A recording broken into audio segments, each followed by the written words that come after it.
Chapter 9. Westward March. They left at honest dawn, the hour when carts creaked awake and banners did not yet stir.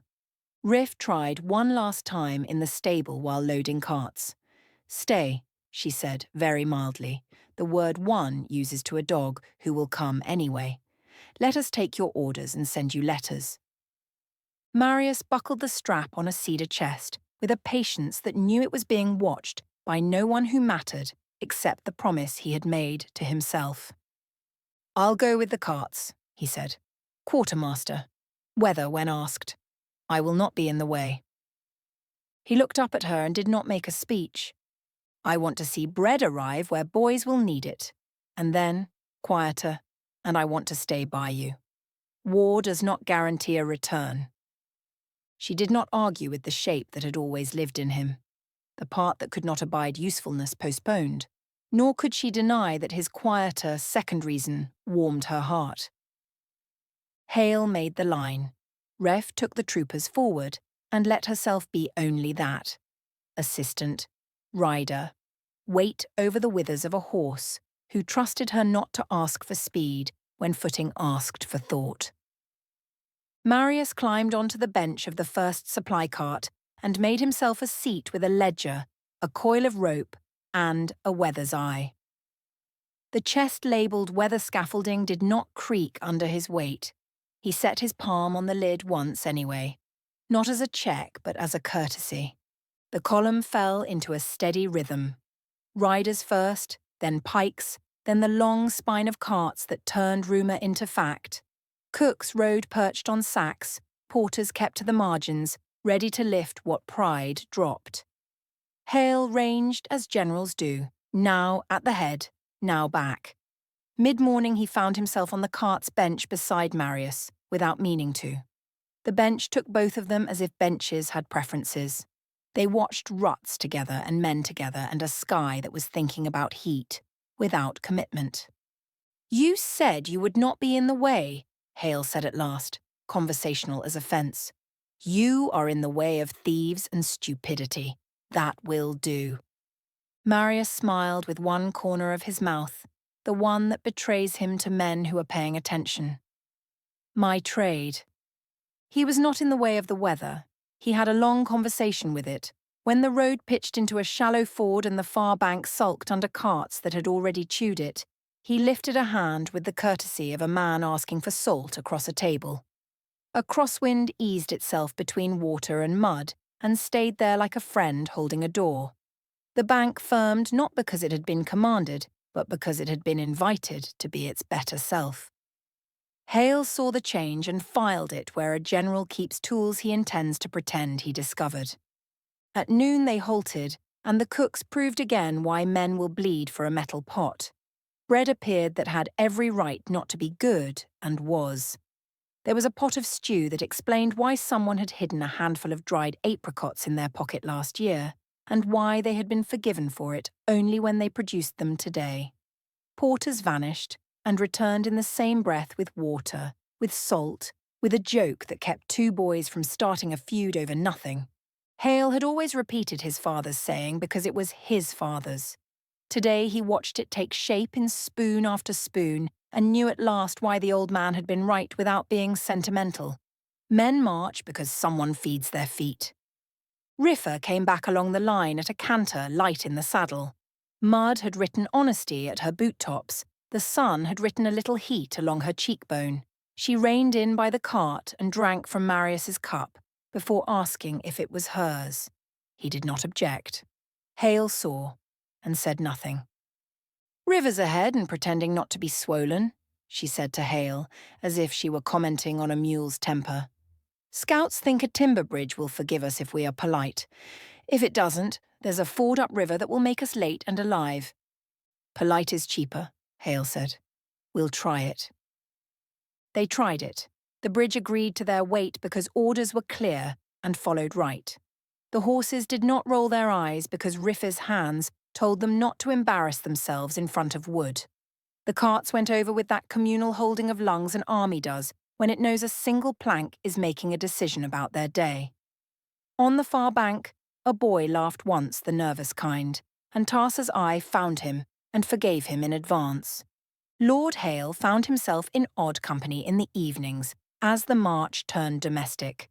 Where he made fire, Rife was sure to be, and where Riff was, Marius was sure to arrive, along with a few old cooks, a carter or two, and a small, quiet man with a ledger of his own who seemed to worship Marius but showed it only in numbers. Titles were laid away at those fires like muddy cloaks left at a door and forgotten. Hale watched with growing wonder as Rife and Marius moved around each other with a familiarity born not only of years, but of shared purpose, while keeping a wall of polite distance neither seemed to enjoy. He was not the only one to notice.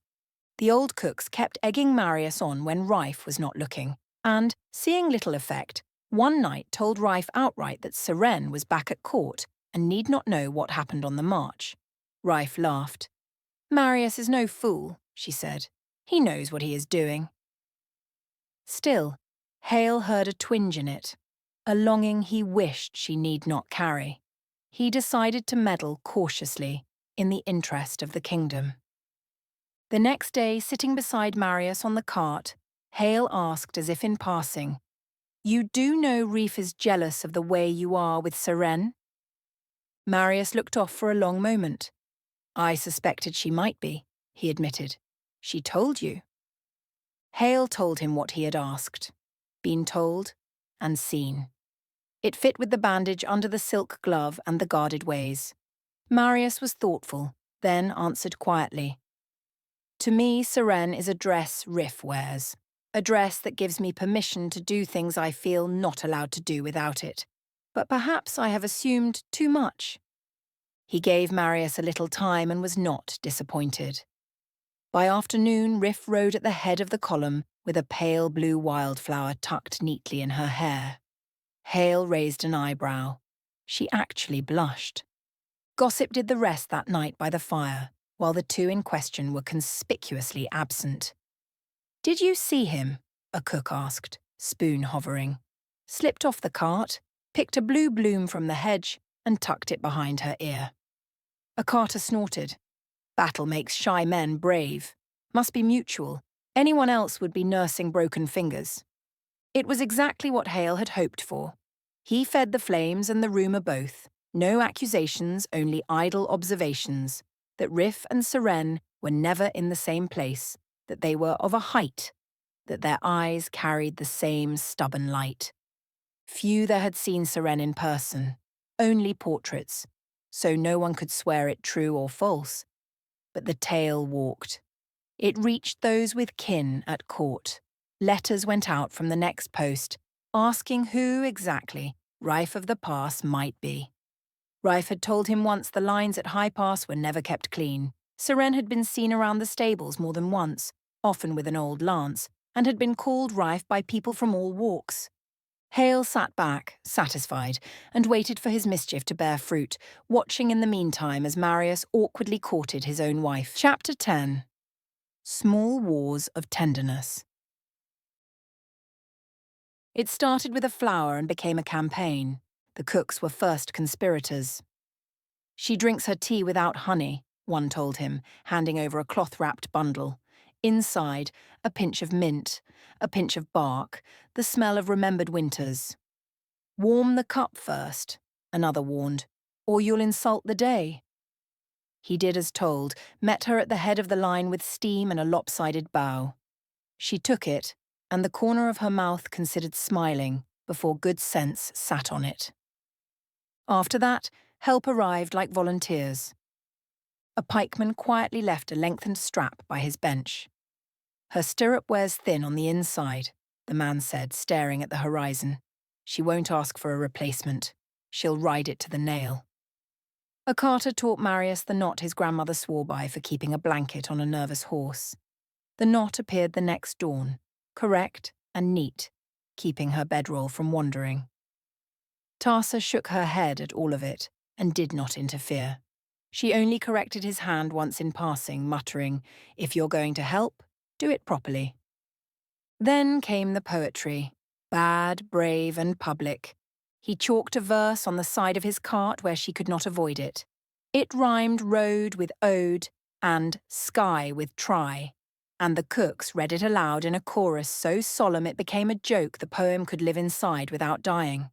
A bowman claimed a piece of blame. "We told him to keep it short," he said. "He did. Saints bless him, he did." Riff rode past without stopping, eyes forward, and later, by the next halt, Marius found his own chalk amended in a small, precise hand. "You can do better." He laughed once helplessly, and did not erase it. He learned small seasons that lived in her without asking, that she stopped smiling if a dog limped, that she liked the smell of oranges but pretended she did not, that she preferred her water cold enough to argue. So he placed what could be placed, corrected what could be corrected, and let the rest be. Public kindnesses built from gossip as if from timbers for a bridge. The column watched with the uneasy pleasure people feel at a story that might end well. Hale pretended indifference and carried messages himself that did not require his rank. He saw everything. He said nothing. On the evening after a long day where even the steady ground had behaved like a liar, the fire thinned and then emptied until only the two of them were left, with the pop and sigh of wood that still had opinions. The world smelled of smoke and stew and damp wool. It was late enough for truth. "I should have told you sooner," Marius said. "It came out quieter than he intended. When you were gone those 2 years, I stopped being a person I could stand." She did not interrupt. "I worked until the lamp went stubborn, then I drank," he said, as if reading out a ledger he could not edit. "Not a story, not a fall worth a song, just a slow unmaking. Father found me drunk one night and said 2 things I hated, that divorce exists and that if you saw me then, you'd be ashamed." He rubbed a thumb along his palm as if the words had left grit there. He was right. I put the bottle down for his sake, and for yours. I've not picked it up since. Silence held without accusation. The fire threw a small bright light at her cheek and let it go. Riff set her hands on her knees the way soldiers do when they stand. She did not stand. The wall of careful distance between them had been mortared from years and rules and the lie that safety is the same as propriety. She reached for it and felt it not hold. "Enough," she said, and the word did not sound like surrender. It sounded like someone opening a door and walking through.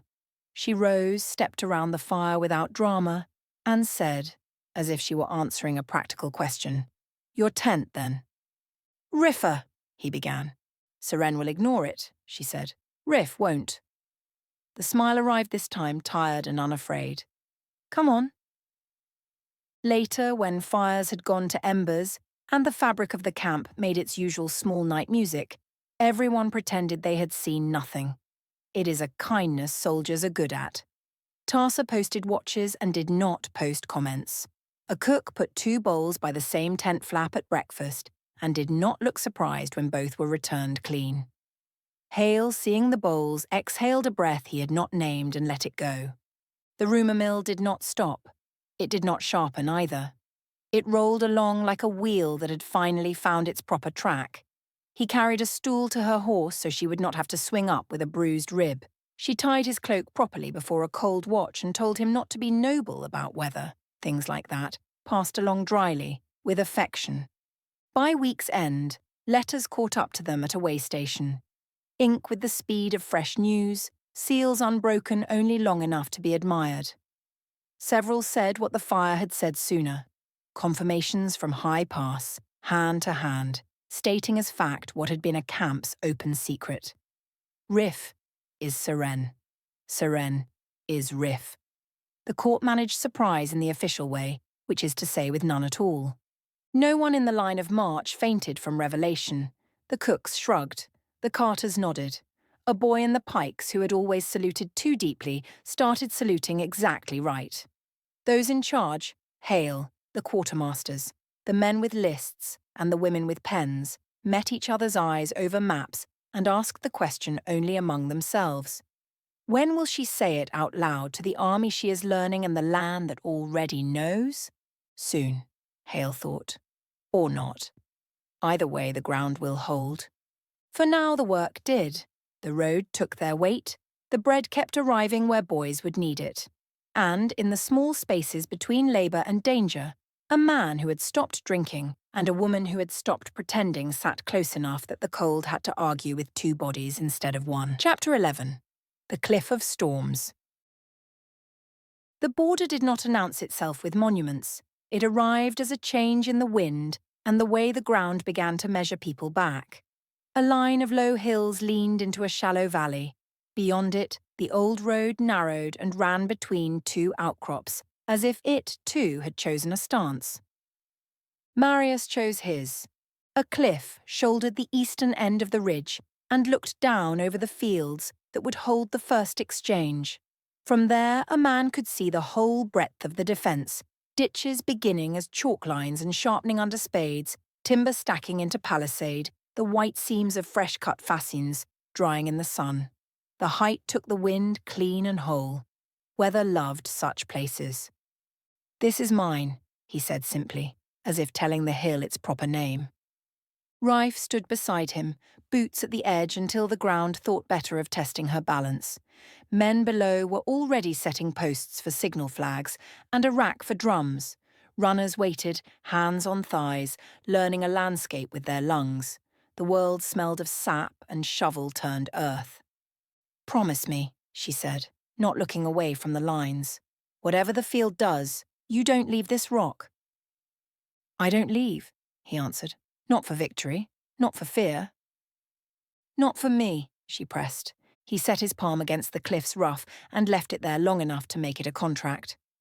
"Not even for you." She nodded once. They both knew that was what she had asked. Before he climbed to claim the height, he found Hale on the downslope where the road bent. The general stood as men stand when they long have, legs easy under weight, eyes counting more than numbers. Marius carried the cedar box as if it had asked him to be careful. The wood breathed resin lightly. The plain lock was polished where a thumb had learned it. "I have something to ask of you." "Look inside," Marius said, and tried to pass it like an ordinary thing. It failed to be ordinary. Hale did not lift the lid at once, and when he did, closed it almost reverently. "Why me?" "Because you won't flinch," Marius said. The words kept their balance by being true. "And because if I bring it, she'll think it's my vanity. From you it will be a duty." He swallowed what pride wanted and added quieter, "Keep her. If I misjudge a storm and the sky answers wrong, keep her." Hale weighed him with the particular gentleness old soldiers reserve for brave fools and sons. "I've eyes," he said. "Your weather listens when she breathes. I won't let her fall alone." He tapped the box once, a promise written in cedar. "You've done the right thing bringing it. It holds an idea that matters." Scouts returned that afternoon grey with speed and dust. "A week," they said, "flat. At most." The valley turned from a line on a map into labour. Work began with the sound armies trust more than trumpets, chopping, digging, the rope creak of 100 lifts. Lines were staked, then cut. Ditches came like dark scripture across the grass. Abatis bristled where carts had delivered trees with their crowns butchered into teeth. Gabions fattened with earth. Wells were covered and marked with an old woman's knot, Tarsa taught, because men are unkind to lids. Bread rose and cooled like breathing. Hale's tent became a hinge. Quartermasters came and went with lists, written small by anxious pens. Pike captains argued compass points. A bow officer asked for a north wind and received a look that said, "Ask for arrows." Through all of it, Riff walked at Hale's shoulder and a half-pace back, listening. She gave no orders where Hale's would do. She touched posts and spoke once to a boy who had cut his hand making stakes. He set his jaw after and hit straight. On the third night, the commanders asked, through Hale, for a council worth the name. They came under canvas into lamplight, archers, pikes, horse, supply, faces lined by weather and command. Hale sat them, gave them bread and silence, and then said without preface, "You asked to see her sword." Riff did not move at first. In the far corner, the lamp clicked as oil crept where it would. The plain scabbard at her hip had never made a speech in its life. She glanced at Hale. He met her eyes and wasted no words. "It is time," he said near enough that no one else could hear. "The rest will follow." She stepped to the table. The blade came free with a sound like a breath taken. No guilt, no sermon. A working edge meant for hard use. She set it down on the council map exactly where the ridge threw its shadow with the crest visible. The change was not loud. Men sat forward as if the chair required it. An old sergeant of supply, hair gone the colour of clean iron of long duty, nodded once without asking permission. The archer captain's hand went gently to the table's edge and stayed there as though to steady what did not wobble. The pikeman with flood scars at the wrists exhaled, slow, and then looked at her the way men look at a standard that is not cloth. The law had always said the commander belonged to the crown's daughter. The army, purist in its way, now said it belonged to the woman who put the right sword in the right place at the right time. "Commander," Hale said. He did not make it a proposal. He made it pure, a sentence that corrected the map. Rife did not bow or speak. She nodded once, consent given to wait, and began to ask questions about fields, not about glory. What ditch would fill first? Which wing would fall slowest if cut? Where the bread would stand when the heat began? The answers came and did not pretend to be cleverer than the ground. When the council ended, she stepped back into camp's weather and took her place again at Hale's shoulder. It was not a contradiction. It was how a thing becomes true without yelling. Command had been accepted under canvas. In the lanes between fires, she still watched Hale's hands, learning how he made the shape of calm for others to inhabit. No one had the appetite to argue the difference. An army fed on clarity moves better than one fed on gossip. Marius's outpost took its form. He had carved a circle of sand into the rock where lightning could be taught to spend itself like anger without hitting anything worth less. Iron spikes went down to give the wind names to hold. Flags were folded, tested, folded again. Drummers and runners learned his rhythms until the hill answered at the first phrase. Each evening Riff climbed to him, and he showed her the sky's intentions the only way a man can, by pointing, by patience, by admitting how often the air changes its mind. "Do not come down," she told him again as dusk drew the lines between field and hill with a cleaner charcoal. He smiled, tired and obedient. It was not obedience to her. It was obedience to their work. On the 6th night, Hale ducked into her tent. He set the cedar box down without ceremony and stood back, hands behind him, as if to keep from helping before he was asked. She had known it from the smell before she saw it. Cedar and old oil. When he lifted the lid, the quiet inside the tent thickened. Armor does not hum. Good armor refuses to participate in drama. This one quieted the air simply by remembering how to do it. Riff reached to the gorget as if to touch a sleeping animal and felt the absence of magic like cool water across a fever. Her eyes went to Hale's without meaning to hide. "It's yours," he said. "It was always meant to find you." A half smile that apologized for being fond crossed him and was gone. "Marius asked me to bring it. He thought you'd listen to me sooner than you'd forgive him for being right." "He would be right," she said dryly, and then her mouth betrayed her by softening. "Does it matter that I'm afraid?" "Yes," Hale said. "It means you won't play with the lives people hand you." He nodded at the pieces. "We'll fit it before dawn. You don't parade in it until you must. But when the horizon stops being a horizon and starts being a threat, the army will look for a shape to stand behind, give them one they already trust." She set her palm over the breastplate, feeling where the cut spared bone and gave breath. A dragon might have called it hoard. Not gilded, not rare, only perfect for what it was meant to do. Outside, the scouts' horns made a far, thin line in the evening light. No panic, only the sound a valley makes when it admits it is almost time. On the cliff, the signal rack fluttered once as a trial, and then held still. The road smelled of cord and sweat and the last bread of peace. "Dawn," Riff said, not a question. "Dawn," Hale agreed.